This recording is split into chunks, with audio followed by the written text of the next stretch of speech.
Many people say that seeing is believing, but at times, we do not necessarily have to see certain things taking place to become aware that they exist in our society today. And if drug abuse affects the people we know, the people we see, then why not talk about it? Drug abuse is a common practice among the youth today, especially those living on the streets and even in school. This issue of drug abuse is actually causing quite a lot of discomfort in the country. Many reports are showing that drug abuse is on the increase, especially in secondary schools. It has caused families to be depressed, even the people who take these drugs dropping out of school and becoming social behavior, rapes, murders, and or even road accidents, all associated with this drug abuse. And even worse complication that we are seeing is that many of these children who take marijuana actually combine it with alcohol. And when Most of these young innocent lives have diverse reasons for using drugs. But if one of them came up to you and told you that he or she had a problem, would you think of him as a thug, a thief, a hooligan, or would you think of him as a child, a friend you have known all your life? You should. Drug abuse is as common as malaria and HIV/AIDS, and this vice is spreading rapidly among the youth today due to their ignorance about its effects. Studies show that the biggest percentage of street children today most oftenly use alcohol, marijuana, and jet fuel as a blanket at night.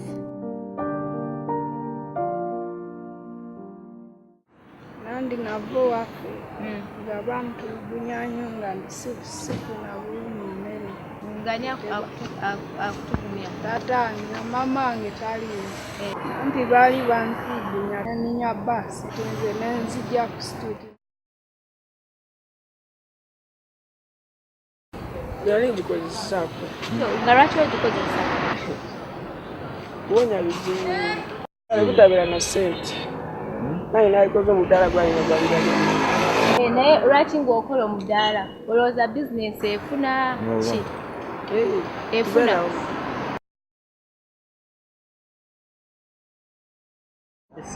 essada lyonga essada buli mwana alina okukozesa essada oba okukozesa amafuta osobola gakozesa olw'embeera empewo kuba omwana waba akunywedde mba nkozeseza essada sibuulira ki ate n'ebirowoozo ebyabazadde bange basibifaako basibiriiko nywa essada kiro n'okola ki neweebaka oba ku makya n'ozuukuka ogenda okola ki ofuna amaanyi. However, this practice is becoming common among students in schools today.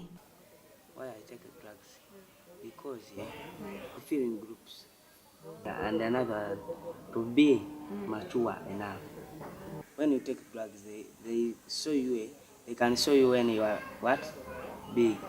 I take drugs twice a day because of it. I don't want to lose appetite. Okay? When I'm taking drugs. Drugs give us what? Appetite. I get my money and I go and I buy. They are in Mama and Ipa's place. Sada ninywa ebisebisinga nga ngenda kukola. Ninywa liko amaanyi. Gama nenkola bulungi. Yensonga lwaki ndinywa. Ayo nakamaliza okusoma. Navira musomero. Nkene kukubeera mbayaaye. Bagenda abalinjigiriza. Kale nange ndinywa.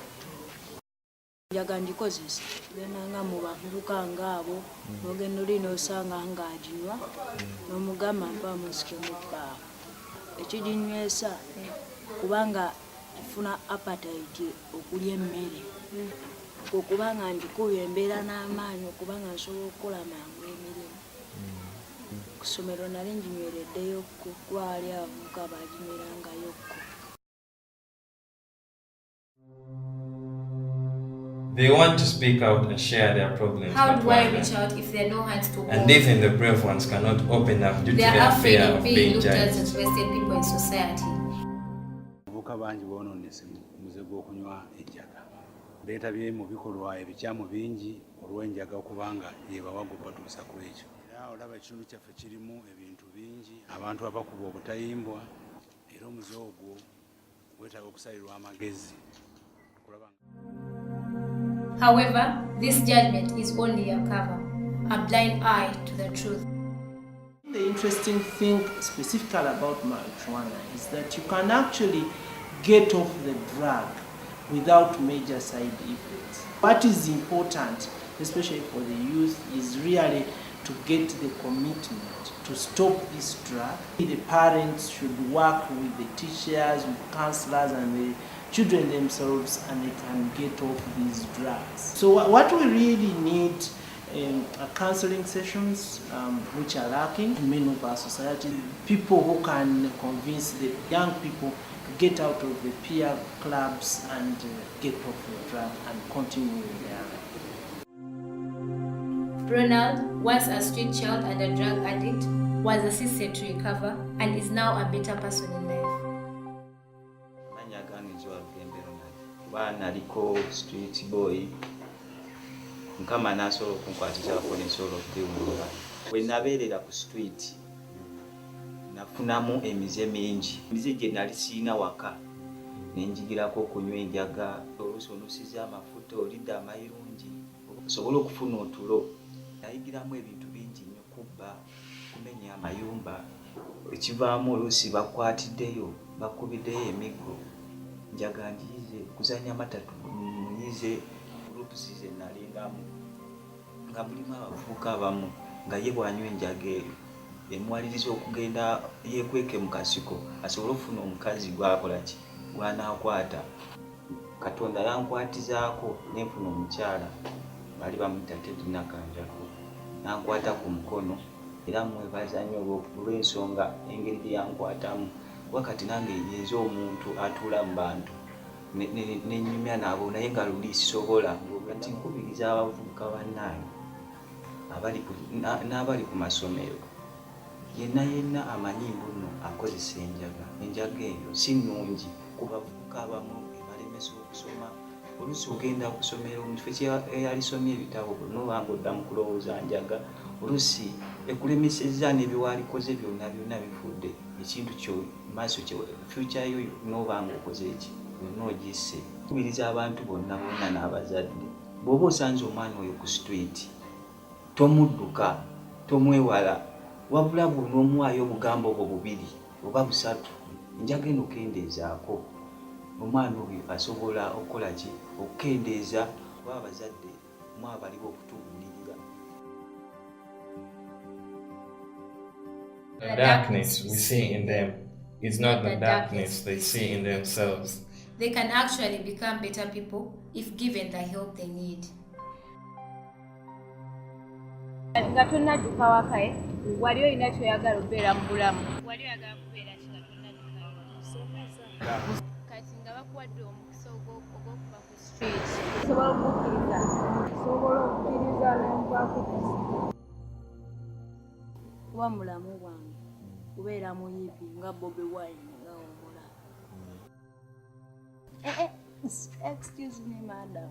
Tiambada bandembembembe. Kwagala nnyo bantu. Kwagala nnyo kyama kyange. Kwagala nnyo sweetie baby. Ekyokumakya gwakifumbira. The youth are the future generation, and this effort to save our nation starts with you